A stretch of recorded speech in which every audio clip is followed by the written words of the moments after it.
एक और बड़ी खबर आपको बताएं, शाहजहांपुर से आ रही है। पावर सब स्टेशन में आग लगी है। दमकल विभाग की गाड़ियों ने आग को बुझाया है। बड़ी खबर आपको दे दें, शाहजहांपुर से आ रही है, जहां पर आग लगने की खबर मिल रही है।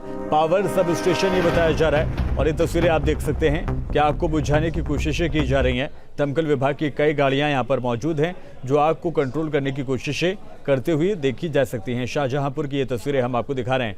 पावर सब स्टेशन पर यह आग लगी है और दमकल विभाग की गाड़ियों ने इस आग को कंट्रोल किया है। तस्वीरें आप देख सकते हैं। न्यूज़ स्टेट पर सबसे पहले ये तस्वीरें हम आपको दिखा रहे हैं जो कि ये बताती हैं कि आग कितनी भयानक थी। कई गाड़ियां पहुंची हैं यहाँ पर आग को कंट्रोल करने के लिए और काफ़ी मशक्क़तों के बाद ही सही, लेकिन आग को कंट्रोल करते हुए देखा जा सकता है। हालांकि कोई जानी नुकसान की तो कोई खबर नहीं है, लेकिन माली नुकसान यहाँ पर जाहिर तौर पर हुआ है जो तस्वीरें बता रही हैं।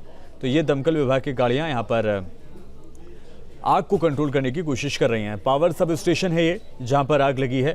आग लगने के कारण क्या रहे हैं ये तो अभी साफ नहीं हो पाया, लेकिन जिस तरह से अब जो टेम्परेचर है जो बढ़ता हुआ जा रहा है, गर्मी जो बढ़ती हुई जा रही है, उसके लिए एक बड़ी वजह आग लगने की ये बताई जाती है।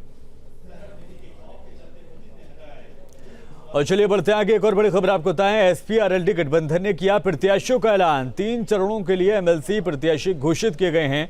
35 उम्मीदवारों के नाम का ऐलान भी किया गया है। बढ़ते आगे, उत्तराखंड की अगर बात करें तो उत्तराखंड में जल्दी ही सीएम पर सस्पेंस खत्म होने वाला है। दिल्ली में गृह मंत्री अमित शाह के आवास पर हाई लेवल बैठक हुई है। बैठक में जेपी नड्डा, पुष्कर धामी, त्रिवेंद्र रावत, मदन कौशिक, इसके अलावा रमेश पोखरियाल भी मौजूद रहे। बैठक में सीएम के नाम पर चर्चा की गई है। कई नाम इस रेस में लगातार चर्चा में बने हुए हैं और इसमें सबसे पहला नाम सीएम पुष्कर सिंह धामी का भी आता है, जो कि अब तक कमान संभाले हुए थे।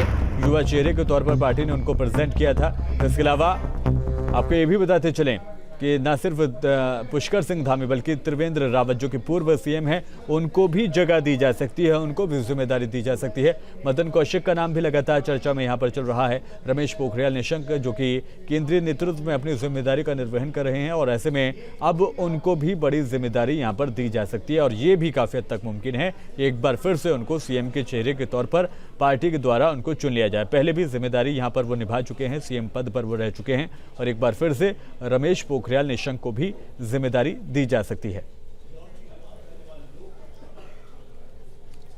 तो बड़ी खबर आपको बताएं, एसपी आरएलडी गठबंधन ने प्रत्याशियों का ऐलान कर दिया है। 3 चरणों के लिए एमएलसी प्रत्याशी घोषित किए गए हैं। 35 उम्मीदवारों के नाम का ऐलान कर दिया गया है। बड़ी खबर आपको बता दें, जिस तरह से विधानसभा चुनाव में दोनों मिलकर लड़े थे, वैसे ही अब विधान परिषद के यानी कि एमएलसी के चुनाव में भी इसी तरह से गठबंधन देखा जा रहा है। समाजवादी पार्टी का और राष्ट्रीय लोकदल का तीनों चरणों के लिए एमएलसी प्रत्याशियों के नामों का ऐलान कर दिया गया है।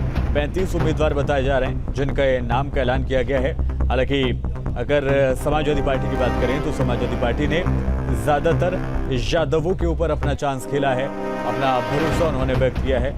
आरएलडी का देखना होगा कि किन लोगों के ऊपर उन्होंने अपना जो भरोसा है वो जाहिर किया है। हालांकि 35 उम्मीदवारों के नाम का ऐलान अब तक किया जा चुका है। तो बड़ी खबर आपको बता दें, एमएलसी चुनाव होने हैं प्रदेश में और उसकी तमाम तैयारियां लगातार की जा रही हैं। तो 3 चरणों के लिए एमएलसी प्रत्याशियों के नाम का ऐलान कर दिया गया है समाजवादी पार्टी और आरएलडी के गठबंधन के द्वारा। तो 2 चरणों के लिए एमएलसी प्रत्याशी घोषित कर दिए गए हैं। 36 उम्मीदवारों के नाम का ऐलान कुल मिलाकर हो चुका है। तो 35 उम्मीदवारों के नाम का ऐलान अभी हाल ही में किया गया है। वही बड़ी खबर भी हम आपको बता रहे हैं। तो समाजवादी पार्टी और राष्ट्रीय लोकदल जिस तरह से विधानसभा चुनावों में एक साथ नजर आ रहे थे, आगे भी इसी तरह से वो बने रह सकते हैं जिस तरह से विधान परिषद के चुनाव यहाँ पर होने जा रहे हैं उसको लेकर।